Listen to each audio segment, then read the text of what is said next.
सभी बच्चे और बड़े लोग हाथ जोड़ ले। इस पर ना डेली कक्षा नंबर लिख दिया करो।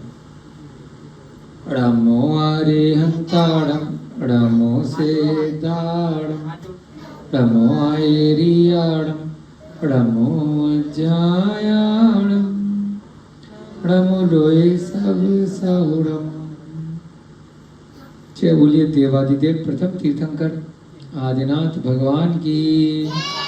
अंतिम तीर्थंकर वर्तमान शासन नायक महावीर भगवान की। इस युग के प्रथमाचार्य चारित्र चक्रवर्ती आचार्य भगवान शांति सागर जी महान मुनिराज की। सिद्ध शिला पर विराजमान अनंतानंत सिद्ध परमेश्वरी भगवानों की। सभी को जय जिनेन्द्र जय दू जड़ते। कौन सा क्लास नंबर है बेटा? चलो है ना, डेली लिखा करो जिससे कि कंफ्यूजन नहीं रहे। बाद में जब भी किसी को सुननी हो रिकॉर्डिंग तो क्लास नंबर के हिसाब से वह सुन सके। हम सभी लोग आज रविवार के दिन मिथिलापुरी तीर्थ क्षेत्र में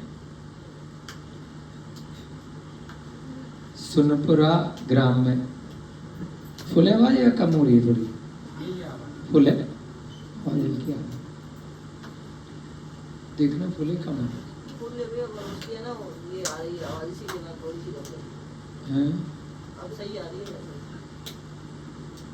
सुनपुरा ग्राम में मिथिलापुरी तीर्थ क्षेत्र में हम से थोड़ा फुल कर दो, वो आवाज आएगी फिर उसकी आवाज नहीं है।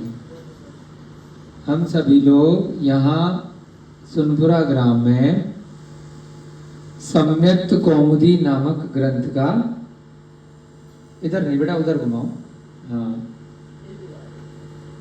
उसमें देख लेना,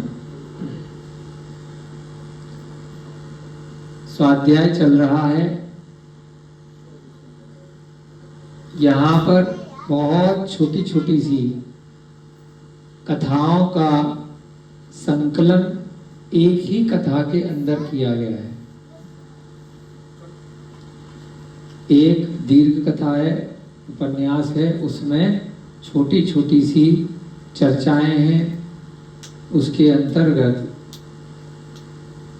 बड़ी बड़ी बातें भी हम लोगों को सीखने को मिल रही हैं। इस ग्रंथ में छोटे बच्चों के समझ में आए ऐसे भी प्रसंग हैं और बड़े युवा लोग, वृद्ध लोग, प्रौढ़ लोग सभी के समझ में आए ऐसे भी प्रसंग हैं। शुरुआत में ही बच्चों को भविष्य के लिए अगर सही दिशा, सही प्रेरणा मिल जाती है तो वह अपनी बाल्यकाल में या युवा अवस्था में या जब अधेड़ उम्र होती है या वृद्धावस्था होती है तो उसमें सावधान रहते हैं। बहुत बार ऐसे प्रसंग आते हैं कि छोटे बच्चों को ऐसी बातें नहीं सिखानी चाहिए, बड़ा तो होने दो। छोटे बच्चों को शाकाहार की बातें मत बताओ कि मांस खाने में दोष होता है, पशु हिंसा होती है, पशुओं को पीड़ा होती है। छोटे बच्चों को मत बताओ, उनको सब कुछ खाने पीने दो।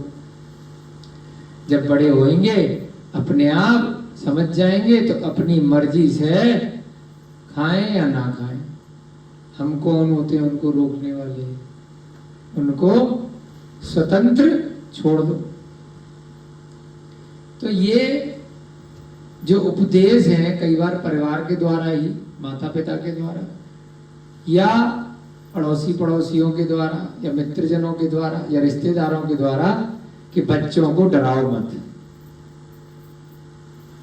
परंतु हमारा मानना ये है कि अगर वह गलतियां कर देगा, पाप कर देगा और उसको समझ नहीं होगी तो उसके लिए दोष तो उसी को लगेगा। तो पहले से ही यदि उसे सावधान कर दिया जाए तो इसमें बुराई क्या है। तो इसलिए यहाँ पर भले ही छोटे बच्चे भी बैठे हैं, एक मिक्स क्राउड है, ऑनलाइन भी जो भी वीडियो देख रहे हैं, तो हो सकता है यंग बच्चे भी देख रहे हो, बड़े लोग भी देख रहे हो, उसमें फर्क क्या पड़ता है ना। गंदी गंदी वीडियो भी बहुत सारी आजकल सोशल मीडिया पे रहती है। तो सबके लिए सहजता से जब बच्चे को आपने मोबाइल दे दिया, आप देख तो नहीं रहे कि वो क्या देख रहा है। मोबाइल दिया है कि स्कूल की या कॉलेज की कोई क्लास है, उसका होमवर्क करना है या वीडियो सुननी है या नोट्स बनाने हैं, परंतु बीच में कोई ऐसा विज्ञापन आ गया, ऐसा इश्तिहार आ गया, ऐसा एडवर्टाइजमेंट आ गया कि जिससे उसका चरित्र हनन हो गया, उसका मन भटकने लग गया। और अगर उसको बच्चे को पहले से ही सावधान नहीं किया गया था कि ये वस्तु देखने योग्य नहीं है, तो उसका मन भटक सकता है और वह चोरी छिपे फिर क्या देखेगा, किताब तो लेके बैठेगा मोबाइल पे कि मैं होमवर्क कर रहा हूं, जैसे ही माँ बाप नहीं होंगे वो कुछ और देखने लगेगा, उसके भाव कहीं और जाएंगे, उसका समय कहीं और लगेगा, फिर उसकी इच्छाएं विकार भाव में परिवर्तित हो जाएंगी, उसका मन दूसरे कार्यों में लगने लगेगा। कोई भी गलत चीजें हो सकती है, चोरी की भी इच्छा हो सकती है ना, गलत पर स्त्री पर पुरुष सेवन की भी इच्छा हो सकती है, उसके मन के विचार उद्दंडता में जा सकते हैं, कषाय भाव आ सकते हैं। मोबाइल दिया था किसी और काम के लिए और वहां पर कोई वीडियो गेम आ गई, पबजी जैसे, तो उसमें क्या है, मरने मारने के गेम है, पूरे दिन फिर गोलियां चलाना, हिंसा करना, मारना, यही चीज है, गेम खेलने लगता है। उसके बाद वो घर में क्या करता है, फिर कलह करता है, बस मारो मारो मारो, जो डायलॉग उसने वहां पर देखे तो वही उसे बंदूकें घर में चाहिए, बंदूकों जैसे ही खिलौने चाहिए। बहुत सारे लोग सुसाइडल अटेम्प्ट करने लगते हैं ऐसे गेम्स देख करके, ऐसे फिल्में देख करके, कूद भी जाते हैं, गलत कार्य करते, क्योंकि हीरो हीरोइन या कार्टून जो काम करते हैं, बच्चा समझता है कि हम भी वैसे काम कर सकते हैं, फिर अपने को वह भीम समझने लगता है या डोरेमोन समझने लगता है ना, या और पहले जो भी कार्टून चला करते थे, तो उसमें क्या होता है कि जैसे वह कार्टून काम कर रहा है, बच्चा उसका अनुकरण करता है। कोई बच्चा छत से कूद गया, कोई अन्य प्रकार से जो है ना टीवी पे देखा, मोबाइल पे देखा। तो इसलिए यहाँ पर अगर किसी को ऐसा लगता हो कि बच्चों के लिए इस तरह के ग्रंथ नहीं है, तो वह बिल्कुल गलत है। हम एक बार मेरठ में ऐसी पढ़ाने के लिए गए, विद्या प्रकाशन हाउस का विद्या नॉलेज पार्क था, तो कॉलेज में उन्होंने बुलाया। हमने वहां पर शाकाहार से संबंधित 500-700 लोग थे, बच्चे थे, बड़े लोग थे, बड़े मतलब बड़े कॉलेज वाले थे, उनको तो 4 घंटे का प्रोग्राम था, तो वीडियो वगैरह स्क्रीन पे दिखाया, बहुत अच्छे से प्रोग्राम हुआ, आनंद संपन्न, बड़े लोगों में। उन्होंने भी बहुत अच्छा शाकाहार के ऊपर, वीगन के ऊपर प्रोग्राम था, समझा। बाद में कॉलेज वालों ने हमें दोबारा बुलाया कि बहुत अच्छा प्रोग्राम रहा, अब छोटे बच्चों के लिए भी, तो पहले तो था कॉलेज वाले के लिए, फिर उन्होंने दोबारा बुलाया अगली बार कि कुछ छोटे बच्चों के लिए भी आप प्रोग्राम करो। हम और हमारे साथ जो और ट्रस्टी लोग थे यहाँ के, हम दोनों तीनों फिर गए वहां। इससे थोड़े बड़े बच्चे थे, छोटे बच्चे, वहां हमने फिर मांस कैसे बनता है, डेयरी उद्योग में कैसे क्रूरता होती है, चमड़ा कैसे बनता है, बहुत सारी इस तरह की वीडियो दिखाई। तो जिनके थ्रू गए उनका फोन आया कि भैया आपने तो छोटे बच्चों को ऐसी ऐसी वीडियो दिखा दी, उनको फ्री छोड़ना चाहिए, उनके कल को माँ बाप जो है नाराज हो गए तो एडमिशन कम हो जाएंगे हमारे यहाँ, कि यहाँ तो डराते हैं। हमने कहा भाई देखो, हम तो यही काम करेंगे, आपने बुलाया था है ना। जब वो कहते हैं डर के आगे जीत है, जब तक डराएंगे नहीं कि इन पापों का क्या प्रतिफल है, जब तक आप सबको, हम सबको नरक से और त्रियंच गति से डर नहीं लगेगा कि नरक में कैसे दर्द है, कैसे गर्म तेल के कढ़ाई में उबाला जाता है, कैसे 80 पत्र आपको काटते हैं, कैसे छिन्न भिन्न पारे के समान आपको कर दिया जाता है, कैसे कितनी शीत है, कितना वहां पे उष्णता है, कितनी वेदना है, कितने कितने टुकड़े टुकड़े करके आपको मारा जाता है। जब तक आपको वह बिल्कुल विजुअलाइज नहीं होगा नरक की वेदना, तो आप डरोगे कैसे? जब तक आपको मरने के बाद आपके बीवी बच्चों का क्या होगा डराएंगे नहीं तो LIC खरीदेगा कौन? वही तो LIC खरीदेगा ना। डराया जाएगा कि तुम्हारे मरने के बाद तो बच्चों का क्या होगा, बीवी का क्या होगा, खानदान का क्या होगा, इनको अरे भाई LIC दे दे यार, क्या होगा? अगर कहेगा तू मर जाए कोई दिक्कत नहीं, हम तेरे बीवी बच्चों को पूरे परिवार को संभाल लेंगे, तेरे आगे पीछे बहुत बड़ा परिवार है, तुझे कोई दिक्कत नहीं, तू कमा नहीं कमा कोई टेंशन नहीं, तो कोई खरीदेगा? दुकान चलेगी LIC की? बैंक के चले नहीं अगर डराया नहीं जाएगा। अरे कभी जरूरत पड़ गई तो पैसा FD कराओगे, कभी डराया नहीं जाएगा। इमरजेंसी के लिए फंड इकट्ठा करना है, ये लेना है, वो लेना है, तो डर तो पैदा करना जरूरी है। व्यवहारिक दृष्टि से डर पैदा करने वाले सारे लोग हैं, और व्यवहारिक से पारलौकिक दृष्टि से अगर जाएंगे तो ये जैन ग्रंथ है। यहां पर ज्यादा कुछ नहीं डरा रहे, केवल 2 ही जगह से डरा रहे, एक नरक और एक त्रियाज। साक्षात प्रत्यक्ष रूप से आप वो गधों को देख लो, घोड़ों को देख लो, यहाँ तो पक्षी अस्पताल, जानवर का अस्पताल चल रहा है, प्रत्यक्ष देख लो, सड़क पे देख लो क्या हाल होता है, मांसाहार की दुकान पे देख लो किस प्रकार से मुर्गों को रखते हैं, मछली के भंडारों में देख लो कैसे कैसे रखते हो, कीड़े मकोड़ों की जिंदगी देख लो।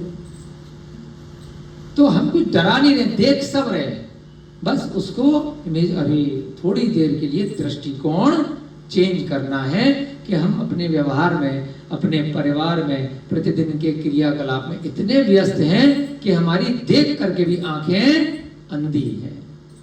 सामने से हम जानवरों को देख रहे हैं, अपने लिए जरा सी लाइट गई, AC चलाओ, कूलर चलाओ, और वो बेचारे कितने गर्मी में, सर्दी में, मच्छर में, मक्खी में रात भर दिन भर बंधे हुए तड़प रहे हैं, भूख प्यास से अत्याचार को सहन कर रहे हैं, हमें दिख ही नहीं रहा।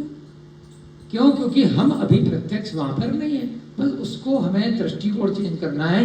अगर मैं वहां होता, मैं गधा होता, मैं कुत्ता होता, मैं सुअर होता, मैं मच्छर होता, मैं कीड़े मकोड़े होता, या मैं भी ये था, या अगर मैंने ये कार्य किया मैं ये होऊंगा। पिछले का तो भूल गए, वर्तमान में आप उस पर्याय में हो नहीं, तो किससे डराएंगे? भविष्य से ही तो डराएंगे। हमें कुछ थोड़ी ना मिल रहा है, ना ग्रंथकार को कुछ मिल रहा है, फिर हम क्यों डराएंगे? आप क्या हमारी LIC की पॉलिसी प्रीमियम दे रहे हो? है मंजू दीदी, हम यहाँ डराएंगे आपको तो हमारी आपसे कमाई बढ़ेगी। क्यों सविता दीदी, कोई LIC लेने वाले हो कि हमारे अकाउंट खुलवाने वाले हो बैंक का? है अंकल जी, आपको अगर हम डरा रहे हैं नरक और तिरंज गति से, तो हमारा कोई फायदा है क्या? हमारी दुकान चलेगी अच्छी है सुनी। परंतु संसार के मार्ग में जो मिथ्यात्व है, सम्यक दर्शन और मिथ्या दर्शन में बस इतना सा कि ग्रंथकार कौन है, ग्रंथ की रचना किसने करी है, ग्रंथ को उपलब्ध कराने वाला कौन है, और ग्रंथ को पढ़ाने वाला कौन है। अगर उसका कुछ भी उसमें निहित स्वार्थ है, उसकी दुकान उस कार्य को करने से चल रही है, तो उस पर थोड़ा सा डाउट करो, उसकी परीक्षा करो, और उसके बाद जरूरी नहीं है कि वह सत्य। ग्रंथ केवल वही सम्यक दर्शन का ग्रंथ है, वही सच्चे शास्त्र गुरु है, शास्त्र सच्चा शास्त्र वही है जिसका रचना करने वाला, जिसका कथन करने वाला, जिसका छपाने वाला और जिसका पढ़ाने वाला, उसका कोई भी स्वार्थ उसमें नहीं है, उसका कोई भी दुकान, उसको कोई भी उसमें धन प्राप्त नहीं हो रहा। अगर यहाँ पे आप टिकट लेकर के बैठे हो, दुकान चल रही है कि 100-100 रुपए की जो टिकट लेगा वही क्लास अटेंड करेगा, जिसने एडमिशन लिया है, जिसने 1000 रुपए महीने की फीस दी है, वही क्लास अटेंड करेगा। इसका मतलब मैं उसके लिए उसके फायदे की बात बोलूंगा, क्योंकि मेरी दुकान बंद हो जाएगी अगर मैंने इसको कुछ भी गलत बोला जो इसकी चॉइस का नहीं है, जो इसको पसंद नहीं है। यहाँ आप आओ या ना आओ, हमारी दुकान तो फिर भी चलेगी, चाहे कम लोग आए या ज्यादा लोग आए। हम तो जो सत्य है वही बताएंगे। परंतु आप हॉस्पिटल जाओ, वहां पर पैसा दे करके अगर जाओगे तो वो आपको जो पसंद है उस हिसाब से वो आपको दवाई देगा, जिस हिसाब से उसको आमदनी ज्यादा हो। आपको चॉइस भी देगा कि शराब पीनी है, पीनी, कोई दिक्कत नहीं है। लंबे समय तक ग्राहक बने रहोगे आप हमारे, पेशेंट नहीं, मरीज नहीं, ग्राहक हो। You are our customer, you are not मरीज। क्योंकि आप जितने लंबे समय तक उल्टे सीधे काम करोगे उतने बीमार बने रहोगे, उतनी बार आओगे। आप बोलोगे मैं नॉनवेज खाता हूं, खाते रहो, कोई दिक्कत नहीं है। हॉस्पिटल में बैठ के भी खाओगे, मेन्यू डिसाइडेड है, वेज वाले पे टिक लगाना है, नॉन वेज वाले पे लगाना है, अल्कोहल भी पीनी है, कोई दिक्कत नहीं। इधर बोतल चल रही है, उधर समोसा मांगोगे मिलेगा, कोई पिज्जा मांगोगे तब भी मिलेगा, वहीं कैंटीन में मिल जाएगा। तुम्हें हॉस्पिटल की बाहर जाने की जरूरत ही नहीं है। फ्रूटी भी मिलेगी, कोल्ड ड्रिंक भी मिलेगी, शराब भी मिलेगी हॉस्पिटल के प्रेमिस, कोई दिक्कत नहीं है। बाजार के बिस्किट पेस्ट्री सब मिलेगा। मरीज कोई मिलेगा, मरीज के रिश्तेदारों को भी मिलेगा, क्योंकि पैसा मिल रहा है, दुकान चल रही है। इसी प्रकार से बहुत छोटा सा मापदंड है, एक हेयर लाइन बराबर का जरा सा डिफरेंस है सम्यक दर्शन और मिथ्या दर्शन में। अगर परीक्षण करना है कि ग्रंथ का रचनाकार कौन है, क्या उसका कोई फायदा है, तो जितने भी जैन दर्शन के ग्रंथ हैं, कोई कोई बहुत रेयर उदाहरण छोड़कर के अधिकांशतः निर्ग्रंथ गुरुओं ने लिखे हैं, आचार्यों ने लिखे हैं, जो स्वयं मोक्ष मार्ग पर बढ़ रहे हैं। केवल पैसा लेकर के ज्ञान देने वाले लोगों ने उन ग्रंथों की रचना नहीं करी है, जो स्वयं संसार मार्ग को छोड़ करके वैराग्य को अपना चुके हैं, पहाड़ों पे रह रहे हैं, जंगलों में रह रहे हैं, गुफाओं में रह रहे हैं, कंदराओं में रह रहे हैं, नदी के किनारों पे रह रहे हैं, जगह जगह विहार कर रहे हैं, आज यहाँ कल वहां परसों वहां, और कोई उनका घर नहीं है, ना कोई उनका ठिकाना, मुसाफिर है, उनका काम है बस चलते जाना। ये जो गाना है ये जैन गुरुओं के लिए, निर्गंथ गुरुओं के लिए है ना। उनका कोई घर ठिकाना नहीं है, आज इसके यहाँ आहार तो कल उसके यहाँ आहार। उनका कोई परिग्रह नहीं है, उनका कोई रिश्तेदार नहीं है, उनको किसी से कोई मोह नहीं है। बढ़िया चाहे पकवान आपने बहुत बढ़िया 50 तरह के खिला दिए उनको आहार में, अगले दिन भूल करके आगे बढ़ जाएंगे। ये नहीं कि यहाँ बढ़िया आहार मिल रहा है तो यही रोज आने लग जाए, अगले दिन का कुछ नहीं पता, फिर भी विहार करके आगे बढ़ जाएंगे। केवल चतुर्मास में 4 महीने के लिए जीव हिंसा का दोष लगता है, बार बार जगह जगह विहार इत्यादि करने में बारिश के कारण से जीवों की उत्पत्ति हो जाती है, तो 4 महीने के लिए दीपावली तक वह एक स्थान पर गमनागमन को रोक देते हैं, फिर वहीं रहते हैं, थोड़ा बहुत जाते हैं, देख करके समझ करके, जब बारिश इत्यादि नहीं है कि कोई जीव तो नहीं है, बच बच के खाली आहार इत्यादि लेने के लिए, और बहुत ज्यादा गमन नहीं करते। तो उनको न किसी चीज की जरूरत है, न उनके पास जेब है, न एटीएम है, और न बैंक अकाउंट है, न कोई एफडी है, न उनको कोई एलआईसी लेनी, न उनके कोई बीवी बच्चे है, न आगे पीछे। तो वह झूठ क्यों बोलेंगे, वह असत्य क्यों बोलेंगे, जब उनका कोई फायदा आपसे नहीं होने वाला। असत्य बोले या सत्य बोले, तो इस कारण से संभावना थोड़ी सी ज्यादा रहती है कि अन्य मतियों से वह सत्य बोलेंगे।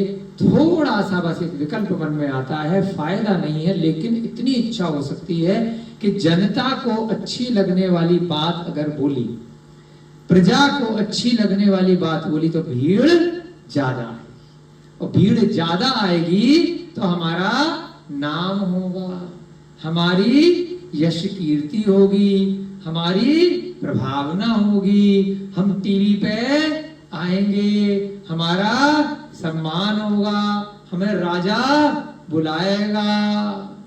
बस इतना थोड़ी सी पद प्रतिष्ठा का उनके अंदर आ सकता है, इसके अतिरिक्त कोई धन का लालच नहीं है। तो उसको भी आपको देखना है कि उनका चारित्र कैसा है, कहीं वह मार्ग से भटक तो नहीं रहे, उनकी चर्या, उनके अष्टमूल गुण जो भी है वह पालन ठीक से कर रहे हैं या नहीं कर रहे। तो इसलिए परीक्षा मुक्त सूत्र जैसे बहुत सारे ग्रंथ हैं, आप लोग उनकी परीक्षा कीजिए। कभी कभी कोई अच्छे साधु भी, दिगंबर साधु भी शास्त्रों में कहीं कहीं उदाहरण एक यदा कदा एकदा आ जाते हैं, वे भी मार्ग से भटक जाते हैं। तो उनके लिए भी इस ढाई द्वीप के अंदर ही एक स्थान है जिसका नाम है कुमानुष द्वीप। क्या नाम है? कुमानुष द्वीप। तो अगला जन्म उनको कौन सा मिलता है? आधा मनुष्य आधा जानवर, कि साधु बने और मार्ग से भटक गए। और जिन मनुष्यों ने उनको मार्ग से भटकाने में सहायता करी, जैसे गुरु वैसे उनके चेला बने, तो वे भी कहां जाएंगे? आधा आदमी आधा जानवर। तो ये कहां पर है? कुमानुष द्वीप, लवण समुद्र में और कालोदधी समुद्र में। हमारे जम्मू द्वीप के बाहर कौन सा समुद्र है? लवण समुद्र। और कातकी खंड के बाद कौन सा समुद्र है? कालोदधी समुद्र। उसके बाद क्या है? अर्ध पुष्कर द्वीप। तो कालोदधी समुद्र में भी 24 हैं, और ऐसे ही आपके लवण समुद्र में बहुत बड़े बड़े द्वीप हैं। आदमी का शरीर कुत्ते का मुंह, आदमी का शरीर खरगोश के कान, हाथी का, है ना, गधे का, घोड़े का, अश्व का, सुअर का, हर टाइप के, हर जानवर के उसमें आधे आधे शरीर है। क्यों? ऐसा क्यों है? क्योंकि मायाचारी आधी अधूरी करी। पूरी तरह से मायाचारी कोई करेगा तो कहां जाएगा? पूरा जानवर बनेगा, फिर आधा नहीं बनेगा। आधी करेगा तो साधु बना, कुछ अच्छे काम भी कर लिए, कुछ शरीर को तपाया भी, तपस्या भी करी, और किसी ना किसी कारण से मायाचारी कर ली। साधु बनने के बाद क्या किया? लोगों के रिश्ते कराने शुरू कर दिए। तो स्वयं तो ब्रह्मचर्य का पालन कर रहे हैं, लेकिन बैठ करके वहां पर तेरा यहां वहां तेरी शादियां करा रहे हैं, है ना। लोगों के लिए पैसा कमाने के लिए धंधे खोल दिए कि इसको पैसा कमाऊंगा तो ये पैसे देगा, दुकानदारी चालू कर दी। खुद अपने चरित्र से भटक गए, ब्रह्मचर्य का पालन नहीं कर पाए। कोई आ गई, मैंने कहा, नाचने लग गई और झूम झूम करके खुद भी नाचने लग गए। कल बताया था ना, इंद्रियों ने उसकी आत्मा को, हम सबकी आत्मा को कंट्रोल कर रखा है, जबकि आत्मा के वश में इंद्रियां होनी चाहिए थी। हो क्या रहा है? जलेबी के चक्कर में वह जो चोर है वह घूम गया है। ऐसे ही सब जलेबियां हैं जो महिलाएं घूम रही हैं, जो चरित्र हनन करने के लिए, जो संसार में सुंदर सुंदर वस्तुएं दिखाई दे रही हैं, उसमें हमारी इंद्रियां घूम रही हैं और हमारी आत्मा उस इंद्रिय के पीछे भाग रही है। हमारे कान, हमारे नेत्र, हमारी और जितनी भी स्पर्श रसना घ्राण इंद्रियां हैं, वो हमारी आत्मा को नियंत्रित किए हुए हैं। जबकि जिनेंद्र भगवान के बारे में क्या बताया था? उन्होंने इंद्रियों से परे एक अनंत सुख प्राप्त कर लिया है, अब उन्हें इंद्रियों की आवश्यकता ही नहीं। तो जो केवल ज्ञान है वो इंद्रियों से परे है, उसमें ना आंखों की जरूरत है, ना ही कानों की जरूरत है, ना स्पर्श की जरूरत है, ना नाक की जरूरत है, और ना ही जीभ की जरूरत है। केवल ज्ञान सीधे डायरेक्ट आत्मा से आता है, जो इस शरीर के अंदर कार्मण और तेजस शरीर है, उसके अंदर आत्मा है। अंकल जी, ये जो शरीर है आपका, उसके अंदर क्या है? आत्मा। और इस शरीर के ऊपर क्या है? कार्मण और तेजस शरीर। बोलो, कार्मण और तेजस शरीर।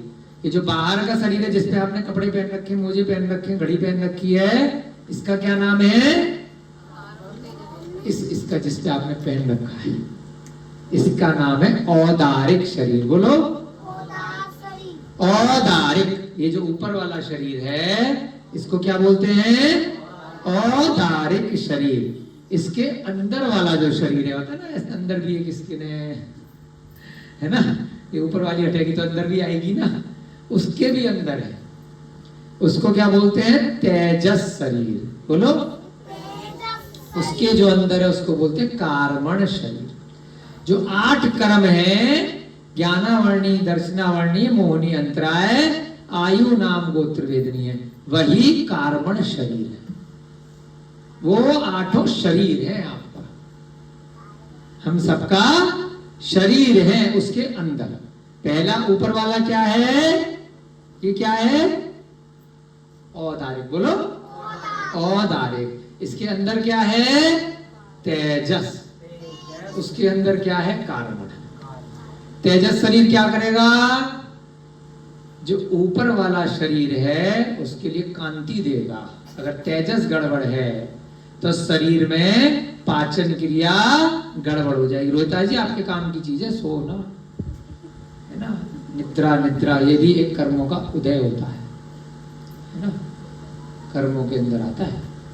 तो असली काम क्या है? ये जो कितनी भी औषधियां दे दें, वो औषधियां लगेंगी नहीं अगर व्यक्ति का तेजस शरीर गड़बड़ है। अंदर का असली माल क्या है? तेजस शरीर, जो ऊपर वाले शरीर को कांति देगा कि व्यक्ति का शरीर काला होगा, गोरा होगा, सुंदर होगा, स्मार्ट होगा, चमक होगी कि नहीं होगी। ऊपर से कितनी भी पॉलिश लगा लो, फेयर एंड लवली लगा लो, अंदर अगर तेजस शरीर गड़बड़ है तो कुछ नहीं होगा, कितना ही रगड़ लो। और उसके अंदर अगर कार्मण शरीर, कर्म खराब है, तो कितना ही कुछ कर लो, कुछ नहीं हो सकता।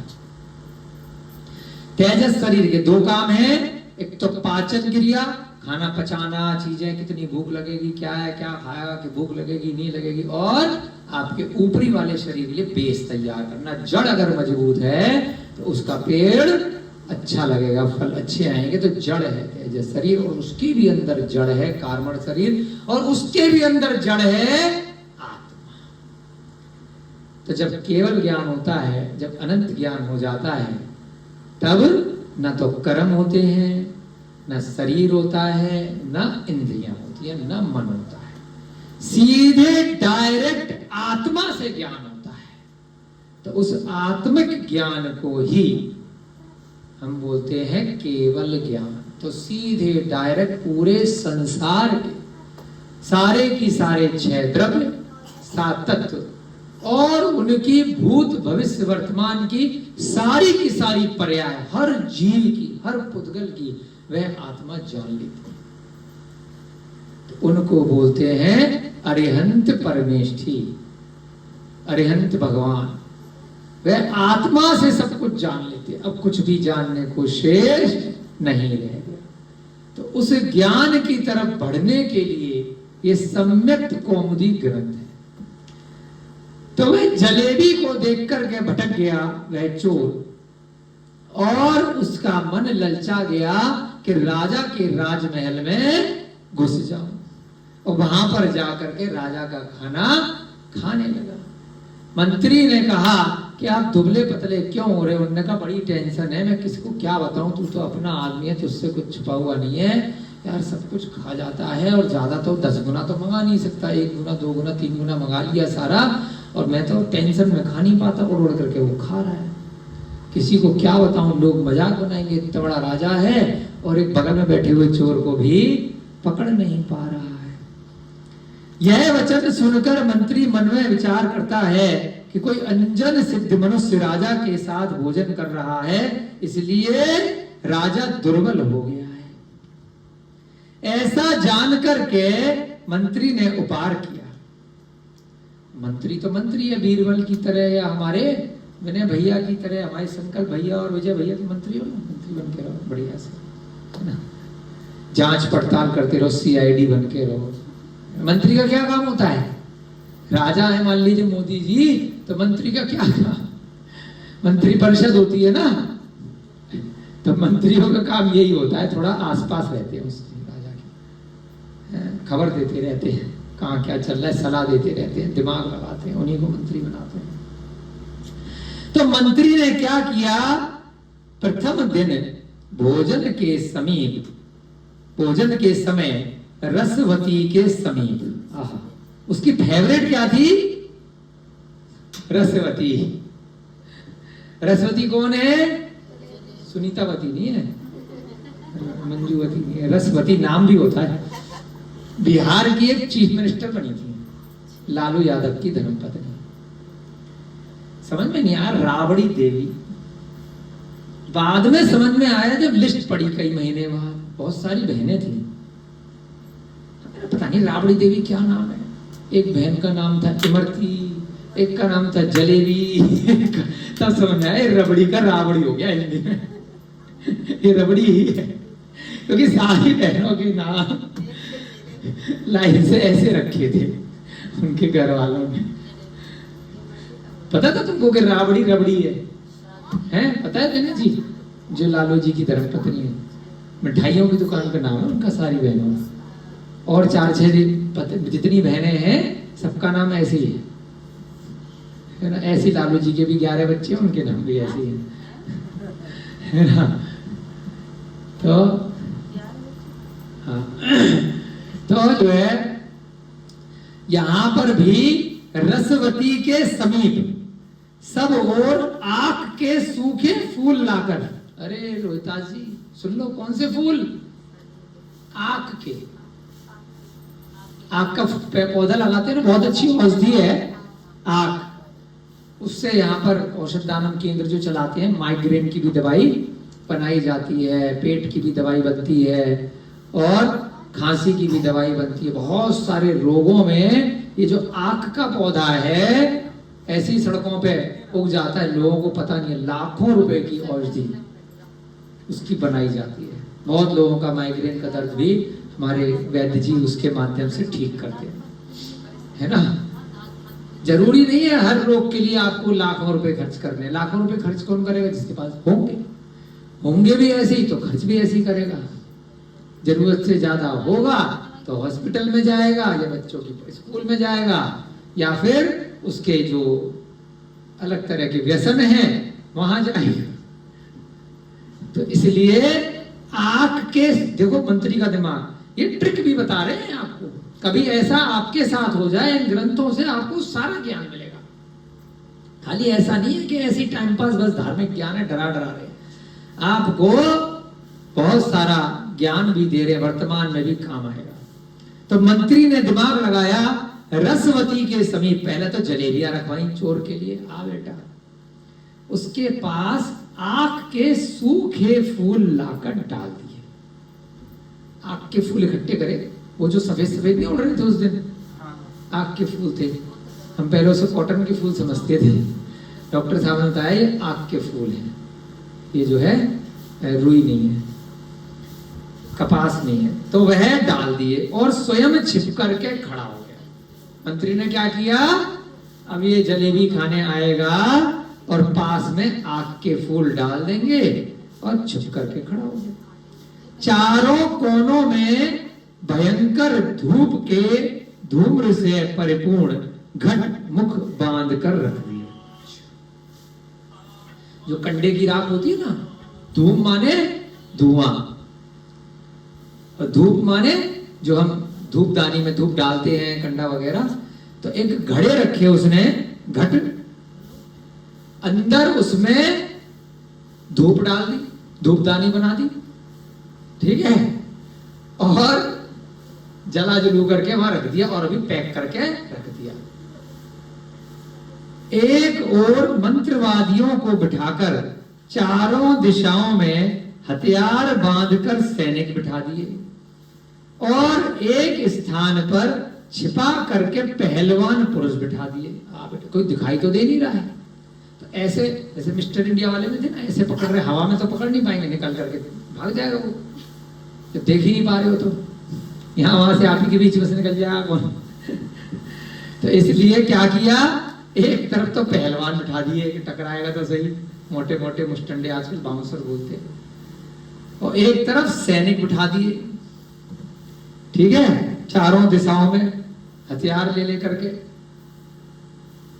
और आग के फूलों का जला करके मतलब बिछा करके, और क्या करा, घड़े में धुआं कर दिया, बांध दिया भी कपड़े से, जैसी आएगा तो खोल देंगे तो धुआं धुआं हो जाएगा और चिपक जाएंगे, शायद ऐसा कुछ करने वाला हुआ, देखते हैं फूल वूल चिपक जाएंगे तो पता चल जाएगा ये आदमी है, भाग तू बेटा, रुई की तरह से वह चिपक जाएगा, शायद ऐसा कुछ कर रहा हुआ, देखते हैं।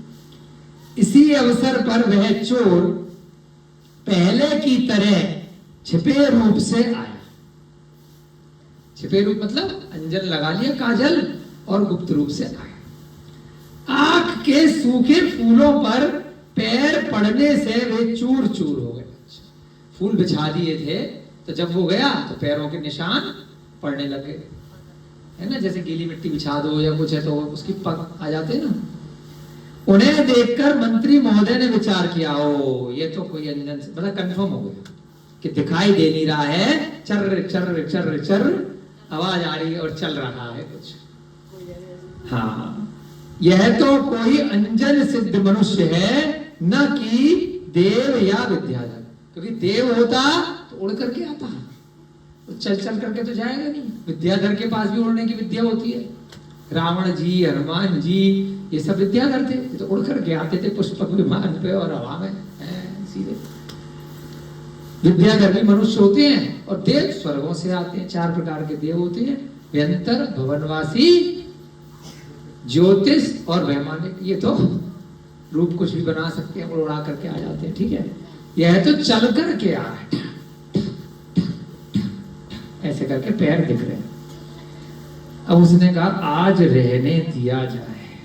उन्होंने कहा अब अगर भी पकड़ेंगे ना, मतलब पहले उसने कंफर्म किया है, अगर मैंने अभी धावा बोल दिया और ये निकल गया, क्योंकि सारे गेट बंद नहीं करे, अभी खाली पहलवान बिठाए हैं, सैनिक बिठाए हैं, हम उसे देख तो रहे नहीं है, एकदम से हवा में धावा बोला, वो कंफर्म हो जाएगा, वो अगले दिन फिर नहीं आएगा, उसे लग जाएगा कि मेरे लिए जाल बिछाया गया है।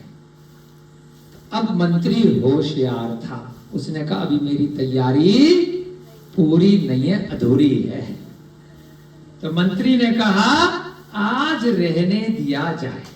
अभी इसको पता नहीं चला है, क्योंकि चुपचाप से गया, फूल वूल पड़े होंगे, ऐसे चला गया, उसको अभी अंदाजा नहीं लगा कि मुझे पकड़ने की, मेरे ऊपर जाल बिछाने की तैयारी है। तो ये भी ध्यान रखना, अधूरी तैयारी में कभी भी किसी शत्रु पे आक्रमण नहीं करना चाहिए, वो सावधान हो जाता है ना। ये भी एक शिक्षा है, ठीक है। छोटी छोटी चीजों में वर्तमान में अपने को सीखना है, क्योंकि होशियार मंत्री है, सुबुद्धि, जो भी नाम है उसका, है ना।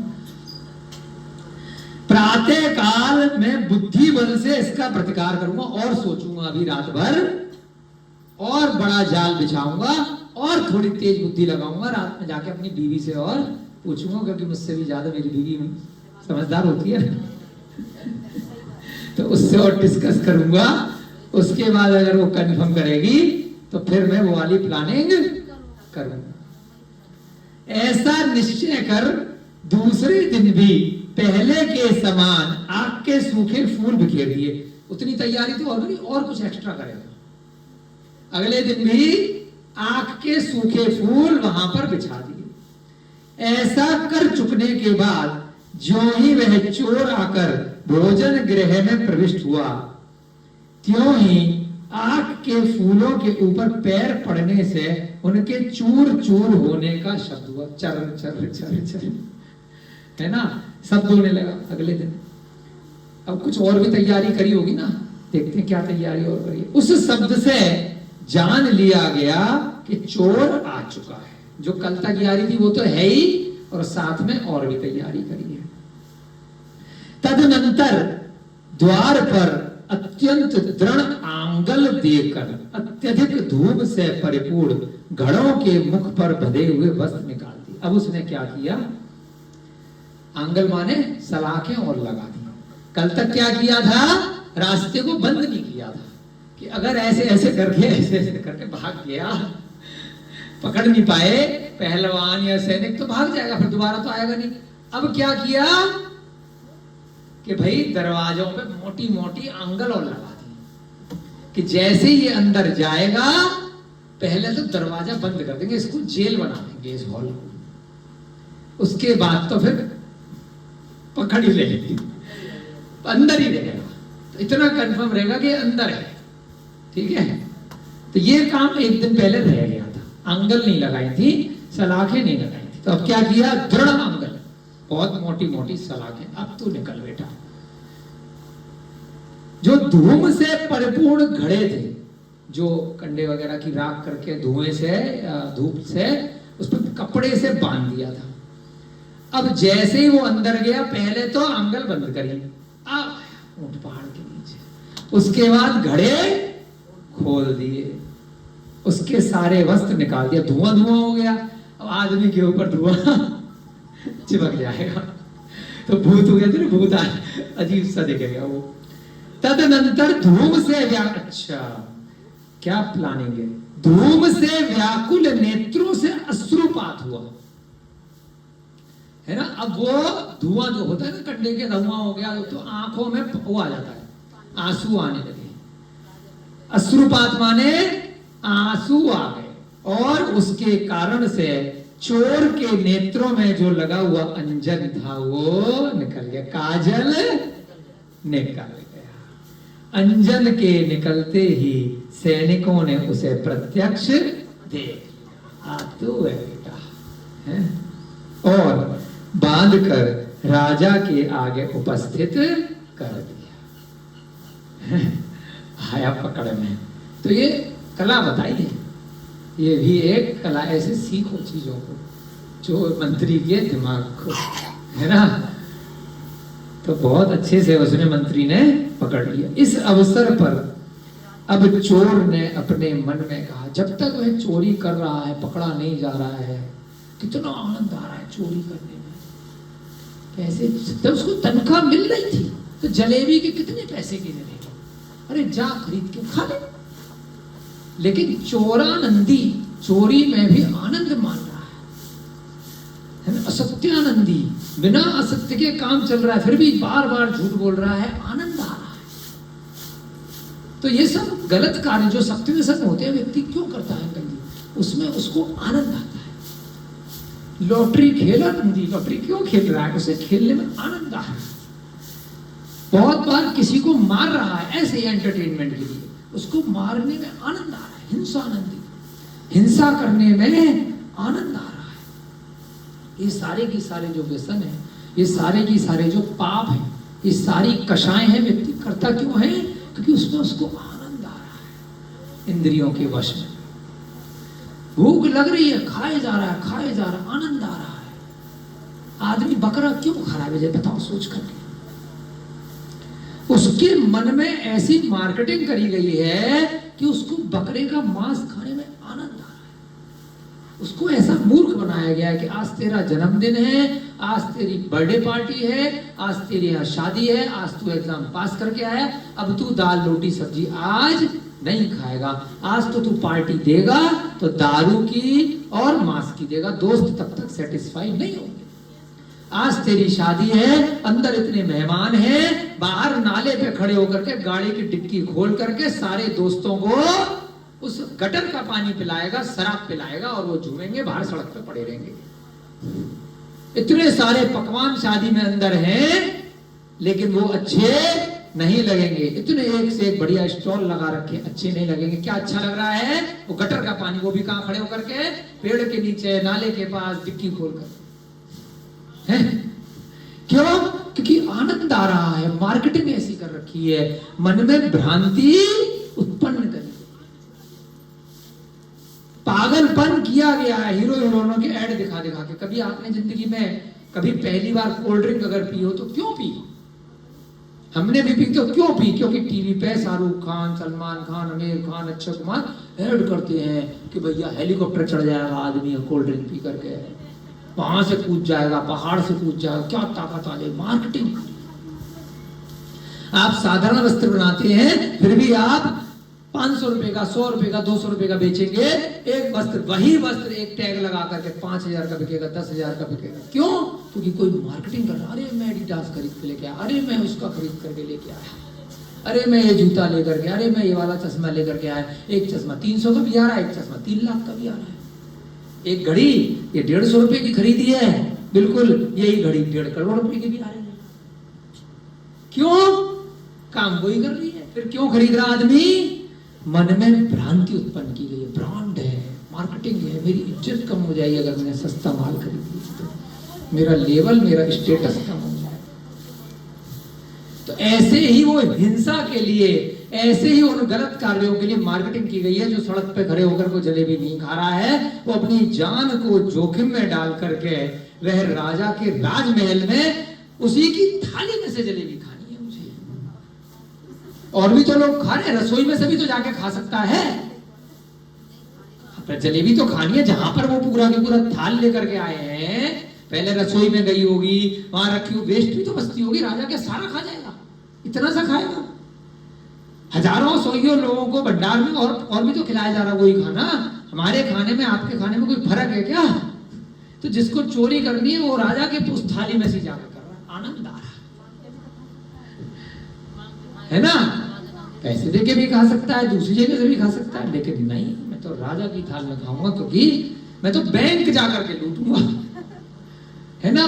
दिखाते हैं ना वो पिक्चरें आती हैं धूम और 50, तो उसमें हमें आनंद आ रहा है। उन हीरो, जो हीरो दिखाए गए, जो चोरों को हीरो बना करके दिखाया गया है फिल्मों में, तो बच्चे बड़े क्या सोचते हैं, बंटी बबली और ये सब बहुत सारी पिक्चरें आज भी आती हैं, हम तो अपने 10 साल पहले की बता रहे हैं, कि चोरों को एक बड़ा पात्र दिखाते हैं, हीरो दिखाते हैं, तो उससे आकर्षण होता है नई युवा पीढ़ी में कि हम तो बहुत अच्छा काम करेंगे अगर चोरी करेंगे, स्टाइल में उड़ के जाएंगे, यहाँ इसे मारेंगे, धड़ धड़ धड़ मारते रहेंगे पब्लिक को, है ना, बैंक लूटेंगे, हीरे जवाहरात लूटेंगे।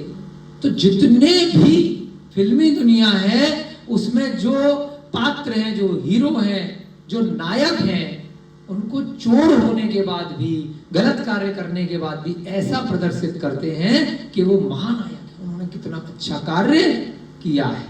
और जो पुलिस है जो उनको पकड़ रही है वह गलत कार्य कर रही है, जो अपराधी को सजा दे रहे हैं। इस प्रकार से प्रदर्शित किया जाता है।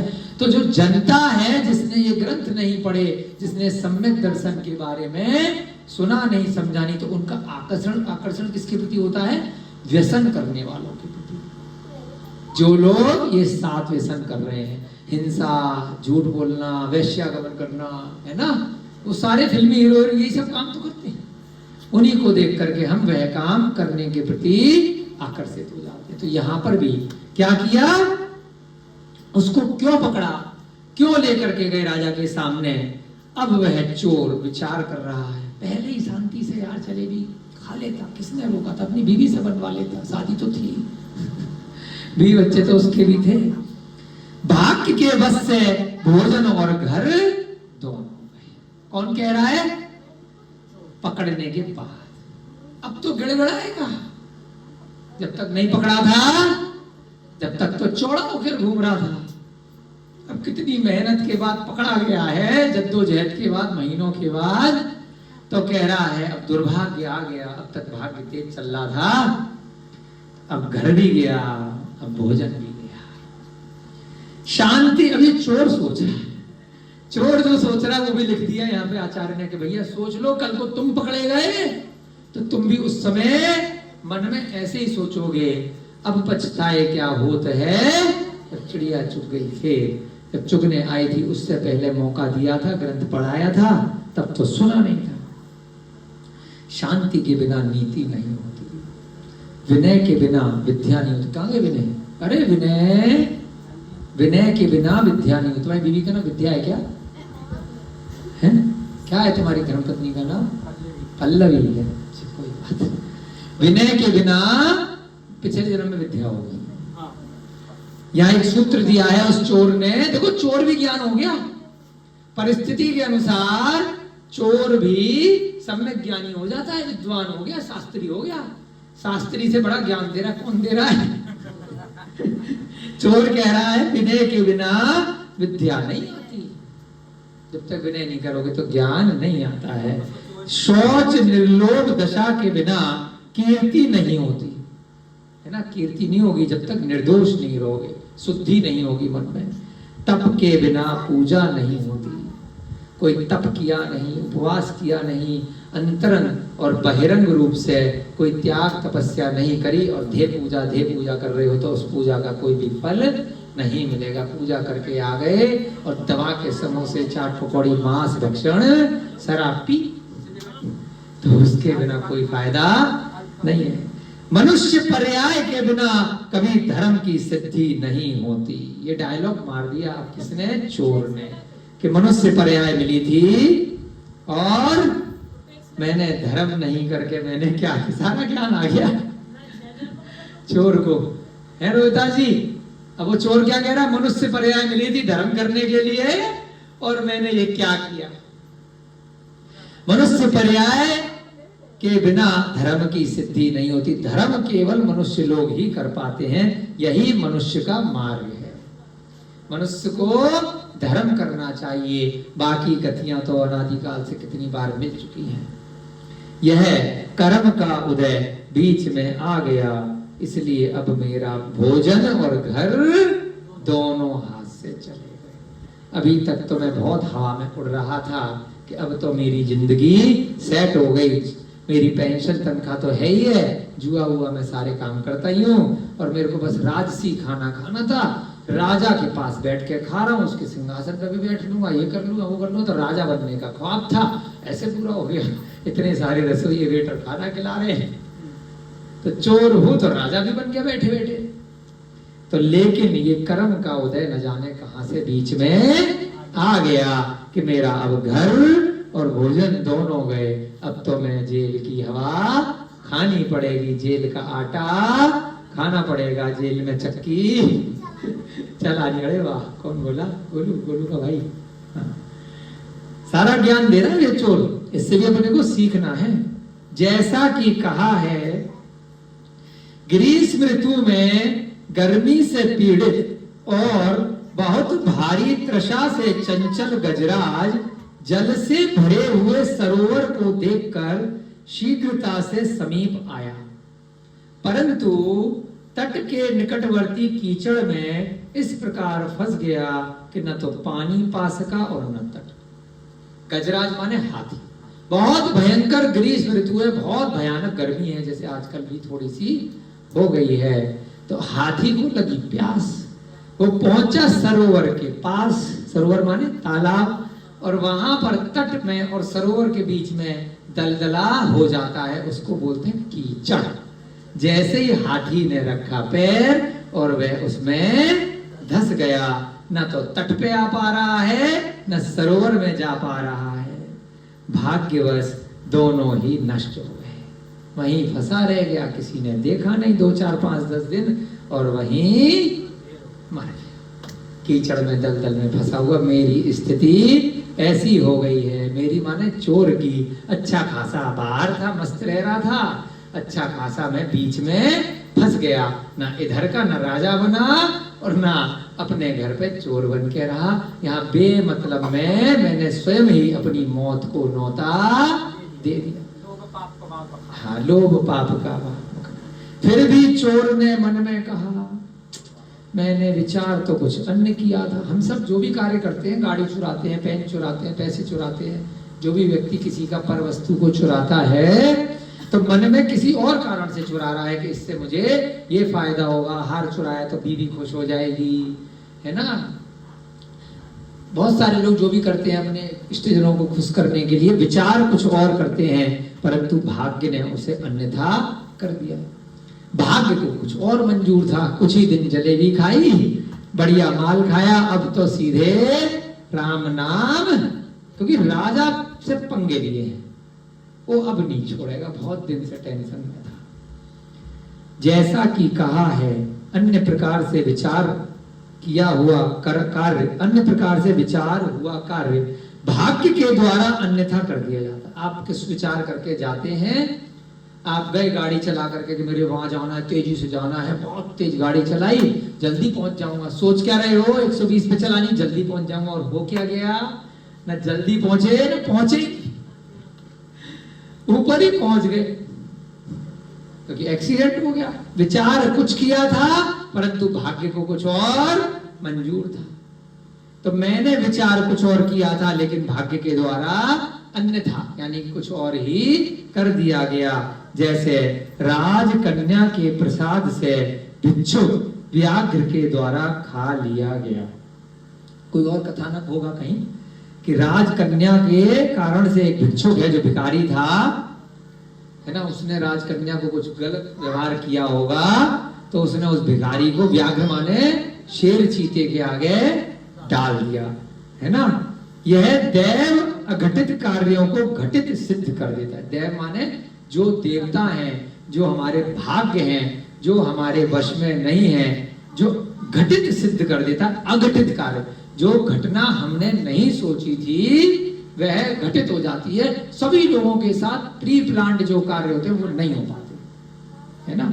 आप सोचेंगे कि मैं ये वाला इंजेक्शन लगाऊं इस दवाई की, इस रोग के लिए, वह साइड इफेक्ट दे सकता है, और पता चला खांसी की दवाई लगाई और दूसरी बीमारी हो गई। होता है ना डॉक्टर साहब बहुत बार चिकित्सा में, है ना, बीपी की दवाई ली और 4 बीमारियां लग गई। तो अघटित कार्य भी घटित हो जाते हैं भाग्य के कारण से। और सुघटित सुसिद्ध कार्यों को जर्जर कर देता है। जो अच्छे कार्य हो रहे थे और दुर्भाग्य हो गया तो क्या हो जाएगा, वह सारे कार्य जर्जर हो जाएंगे, बनी बनाई बिल्डिंग नीचे गिर जाएगी। विघटित कर देता है, तोड़ देता है। यह दैव उन कार्यों को, दैव को यहाँ पे तात्पर्य क्या, भाग्य को बोला है, उन कार्यों को भी घटित कर देता है जिसका मनुष्य विचार भी नहीं करता। आप सारी प्लानिंग करके रखोगे फिर भी ऐसा हो जाएगा, जो भाग्य में होता है वही होता है, उसके अलावा कुछ भी घटित नहीं होता है। आप कितना भी प्रयास करके रखो। अन्य प्रकार से चिंतित कार्य भाग्यवश अन्य प्रकार का हो जाता है। तो भाग्य सब कुछ नहीं करता, पुरुषार्थ भी बहुत कुछ करता है, परंतु पुरुषार्थ के आगे अगर कुछ करता है तो भाग्य ही करता है। जब सारा की सारा कर्म, सारा की सारा आपका पुरुषार्थ, सारा की सारा आपका परिश्रम फेल हो जाता है, तब कुछ करता है तो क्या करता है, भाग्य करता है। तो ये जो स्वाध्याय की कक्षा चल रही है, पुण्य संवर्धनी क्रिया चल रही है, वह आपका वर्तमान की पर्याय में भी भाग्य को बढ़ाएगा और भविष्य की पर्याय में भी भाग्य बढ़ाएगा। भाग्य को बढ़ाओ। राजा के यहाँ कोई पुत्र पैदा हो गया, एक बच्चा भिखारी के यहाँ पैदा हो गया, झुग्गी झोपड़ी में गरीबी जगह पैदा हो गया, रोगी के यहाँ पैदा हो गया, तो दोनों में फर्क क्या है बच्चों में? वह बच्चा भाग्यशाली है, वह बच्चा दुर्भाग्यशाली है। तो उस बच्चे का क्या दोष? उस बच्चे का दोष पिछले जन्म के कर्म, पिछले जन्म में जो कर्म करे थे। अभी उसका दोष या नहीं है दोष, वो आपको प्रत्यक्ष दिखाई नहीं दे रहा। जब आप स्वाध्याय करेंगे, वह बच्चा बड़ा हो जाएगा, तब आपको समझ में आएगा। कोई बच्चा गधे के यहाँ गधे का बच्चा पैदा हो रहा है, कोई सुअर के यहाँ, कोई राजा के यहाँ, कोई व्यापारी के यहाँ, कोई अन्य स्थान। तो भाग्य से ही सब कुछ होता है, भाग्य ही ये संसार को चलाता है। तो भाग्य के बढ़ाने के लिए ही क्रिया करनी चाहिए। हम भी यहाँ अपने ऑफिस का टाइम छोड़ करके, कार्यालय का टाइम छोड़ करके यहाँ क्यों बैठते हैं? अपने और आपके भाग्य को बढ़ाने के लिए, पुण्य को बढ़ाने के लिए, पाप को कम करने के लिए। क्योंकि ये है तो ऑफिस भी अच्छा चलेगा, ये है तो दुकान भी अच्छी चलेगी, ये है तो शरीर निरोगी रहेगा, ये है तो अनंत सुख इस आत्मा को प्राप्त हो सकता है, मोक्ष भी प्राप्त हो सकता है। तो इस संसार के सुखों की बात ही क्या है? कई बार कई लोग कह देते हैं कि इसमें तुम्हें क्या मिल रहा है स्वाध्याय में, अपने काम पे दिमाग लगाओ, रुपए पैसे गिनने में दिमाग लगाओ, दुकान पे दिमाग लगाओ, है? लेकिन दुकान पे ग्राहक आएगा ही नहीं। आ भी गया, सामान भी बेच दिया, तो आपको कैसे पता कि बाद में वो पैसे देगा कि नहीं देगा? पहले 2-4 पेमेंट देगा और धीरे धीरे माल को बढ़ाता रहेगा। पहले 1 कुंटल, 2 कुंटल, फिर 100 कुंटल जब माल खरीदेगा, उसके बाद पेमेंट देगा कि बेईमान हो जाएगा। वो कौन डिसाइड करेगा? वो आपका भाग्य डिसाइड करेगा। आपको माल देना पड़ेगा, क्योंकि उधारी पे आपको दुकान चलानी पड़ेगी, नहीं तो ग्राहक कम हो जाएंगे, फिर कमाई करोगे कैसे? उसके मन में कब बेकार आ जाए, उसका कब नुकसान हो जाए, तो ये कौन डिसाइड करेगा? अंकल जी, दुकान आपने भी चलाई है, भाग्य। केवल हमारा ही भाग्य डिसाइड करेगा कि सामने वाला मुझे पूरे पैसे दे करके जाएगा। आपका कोई कंट्रोल नहीं। आज दे रहा है, कल दे रहा है, परसों दे रहा है, तरसों देगा कि नहीं देगा, आप कुछ नहीं कर सकते। तो कौन करेगा? भाग्य करेगा। तो भाग्य कैसे अच्छा बनेगा? केवल जिनेन भगवान की भक्ति से, सम्यक दर्शन से, 6 आवश्यक से, 10 धर्म से और 5 पापों से, विरक्ति से, वैराग्य की भावना से। ये सब कार्य जो यहाँ पे स्वाध्याय में बता रहे हैं, वो ऐसे परिणाम करने से, वैसे विचार करने से, समता रूपी भावों को धारण करने से, किसी भी प्रकार से राग द्वेष की परिणति नहीं करने से आपका क्या उठेगा? भाग्य उठेगा, है ना? भाग्य है तो बुद्धि है, भाग्य है तो शक्ति है, भाग्य है तो शरीर निरोगी है, भाग्य है तो बल है, भाग्य है तो अच्छी धर्म पत्नी है, भाग्य है तो अच्छे बच्चे हैं, भाग्य है अच्छे मित्र हैं, भाग्य है तो शत्रु नहीं है, भाग्य है तो अच्छे कार्य करने वाले कार्यालय में लोग हैं, भाग्य है तो सब कुछ अच्छे से चलेगा, आपको कुछ भी नहीं करना पड़ेगा। और भाग्य नहीं है तो कितना भी कर लो, उसका फल आपको नहीं मिलेगा। इतने शॉर्टकट में भाग्य बढ़ाने की विधियां यहाँ लिखी हैं, उसे छोड़ करके हम क्या कर रहे हैं? दुर्भाग्य ही दुर्भाग्य बढ़ा रहे हैं। तो यहाँ पर वह चोर क्या कह रहा है? चोर कह रहा है कि यह भाग्य उन कार्यों को भी घटित कर देता है जिसका मनुष्य विचार नहीं करता है। अन्य प्रकार से चिंतित कार्य भाग्यवश अन्य प्रकार का हो जाता है। हमारे गुरु जी अजय जैन जी हमें सीए पढ़ाते थे, वो बोलते थे इम्पॉसिबल शब्द लिखते थे अंग्रेजी में। इम्पॉसिबल माने असंभव। उन्होंने उसका संधि विच्छेद किया, आई एम पॉसिबल। इम्पॉसिबल का मतलब आई एम पॉसिबल, मैं संभव हूं, अपने आप से उसमें संधि विच्छेद। तो यही कहते थे कि पुरुषार्थ और भाग्य दोनों एक साथ जरूरी है। खाली भाग्य के साथ भी नहीं बैठ सकते, और सीए कर रहे हो बच्चे तो पढ़ना भी पड़ेगा। दोनों चीज चलेंगे। दोनों बच्चे एक साथ पढ़ रहे हैं, एक बच्चा पास हो रहा और एक बच्चा फेल हो रहा है, तो किसी का भाग्य चल गया, वो जो पढ़ के गया था उसमें से 10 क्वेश्चन आ गए, और जो दूसरा बच्चा इतने से पढ़ा, दोनों ने बराबर था, दोनों की बुद्धि बराबर थी, लेकिन किसी का वो बाई चांस वो क्वेश्चन आ गया, तो भाग्य तो तब चलेगा ना। तो पुरुषार्थ भी जरूरी है और भाग्य भी जरूरी है, दोनों चीजों को बैलेंस करना बहुत जरूरी है। तो यहां पर ये क्या कह रहा है? इतना सुंदर यहाँ पे श्लोक दिया गया है, ये करके आपकी कक्षा का समय हो रहा है। कमल के भीतर स्थित भौरा हाथी के द्वारा मारा गया। एक कमल का फूल है, उसके अंदर भ्रमर भौरा है, और हाथी ने उसको मार दिया। देखते हैं कैसे मार दिया। रात बीतेगी, प्रभात होगा, सूर्य उगेगा और कमल की शोभा विकसित होगी। अरे ये डायलॉग हमने कहीं सुना हुआ है। हमारे पिताजी ने एक कॉपी ला करके दी थी कुछ साल पहले। अटल बिहारी वाजपेयी से मिले थे, आए थे हमारे घर, तो उन्होंने एक स्लोगन लिख करके दिया था, वो पिताजी ने हमें दिखाया था। तो उसमें यही लाइन लिखी थी, अटल बिहारी वाजपेयी ने साइन करके हमारे पिताजी के लिए।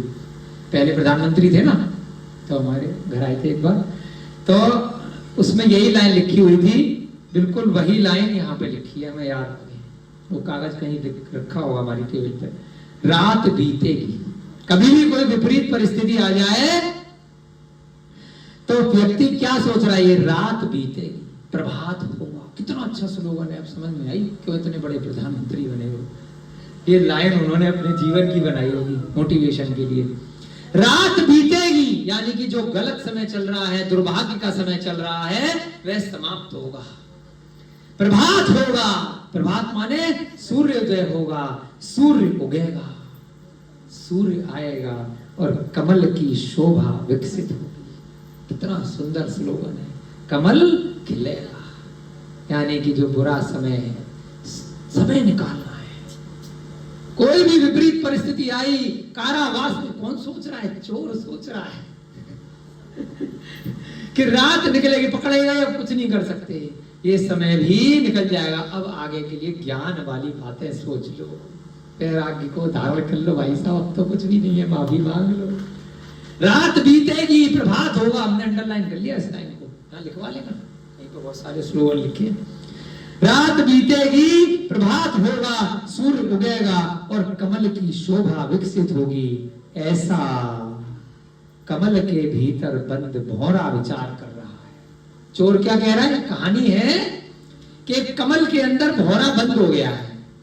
कमल शाम को सूर्यास्त के समय बंद हो गया है और उसका रस भौरा चूस रहा था। इंद्रिय के कारण से, रसना इंद्रिय के कारण से कंट्रोल नहीं हुआ। भौरे की आत्मा भी किसके बस में है? उसकी रसना इंद्रिय के बस में। उसे दिख रहा अंधेरा होने वाला, और चूस लो थोड़ा सा, और चूस लो, और चूस लो, और चूस लो, है ना? और क्या हुआ? धीरे धीरे धीरे धीरे धीरे धीरे धीरे धीरे कमल बंद हो गया। अब रात भर भौरा क्या सोच रहा है? रात बीतेगी, वो जिंदा है उसके अंदर। प्रभात सुबह होगी, सूर्य उगेगा और कमल की शोभा, कमल खिलेगा और फिर मैं निकल जाऊंगा। लेकिन अब क्या हुआ? परंतु अत्यंत खेद है कि हाथी ने कमलिनी को उखाड़ कर चबा लिया। सुबह होने से पहले ही वहां से एक हथनी आई और उसने कमल को खा लिया। तो उसके अंदर जो भौरा था वो भी मृत्यु को प्राप्त हो गया। अथवा कायरता भय क्यों स्वीकृत किया जाए, क्योंकि जो उपार्जन किया है वह अवश्य होगा। अब वो कह रहा है उस उदाहरण से कि अब जो होना होगा वो होगा। कौन कह रहा है? चोर। अब पकड़ तो लिए गए, तो ज्यादा दिमाग नहीं लगाएं, क्योंकि अब बेड़ियों में हमें जकड़ दिया गया है। अब हमें कितना भी जोर लगाएंगे तो यहाँ से निकल तो पाएंगे नहीं। पैरों में बेड़ी है, हाथों में भी है और गले में भी है। खींच करके घसीट करके राजा के पास ले जा रहे हैं।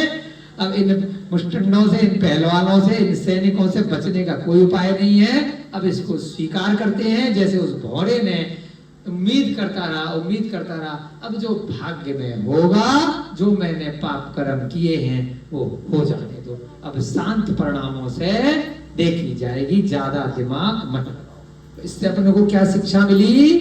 अगर कोई भी कर्मों का उदय आपके सामने आ जाए तो क्या सोचना? अब बस भाग्य पे छोड़ देना और उसके बाद कसम खाना कि वो जो बुरा उदय आया है, आपको पता है अगर कि क्यों आया है, तो वो काम रिपीट मत करना, उसकी पुनरावृत्ति मत करना। जलेबी खाने फिर मत बैठ जाना। अगर राजा माफ कर दे, रो गिड़गिड़ाओ, 20 बच्चों की कसमें खाओ, मर जाएंगे, ये हो जाएगा, वो हो जाएगा, मेरे आगे पीछे से उनका पालने वाला नहीं है। अगर राजा ने तरस कर दिया, अगले दिन जाकर के फिर वही गलती मत करना।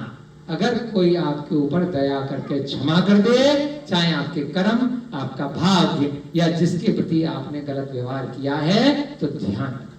ये भी एक शिक्षा है कि जानबूझ करके फिर चौड़ा होकर के मत बैठना कि इनके बस की कुछ नहीं है, भैया जी ने हमें माफ कर दिया तो मूर्ख हैं, अब तो हम और ज्यादा वह चोरी का पाप, कषाय का पाप, हमने गाली दी और इनको फर्क नहीं पड़ा तो और देंगे, हमने इनको मारा, चोरी करी, हिंसा करी, इनको तो इन्होंने हमें सजा ही नहीं दी तो हम और करेंगे। तो वह कार्य मत करना। अगर कोई बड़ा समझ करके आपको क्षमा कर देता है या आप, है ना, तो ये भी चीजों का ध्यान रखना। तो ये भी यहाँ से एक शिक्षा है। अब देखते हैं कल की कक्षा में चोर को राजा कौन सा दंड देने वाला है। जय बोलिए महावीर भगवान की। अनंता अनंत सिद्ध परमेष्टि भगवानों की सभी को जय जिनेन्द्र जय दु जुड़ंदो।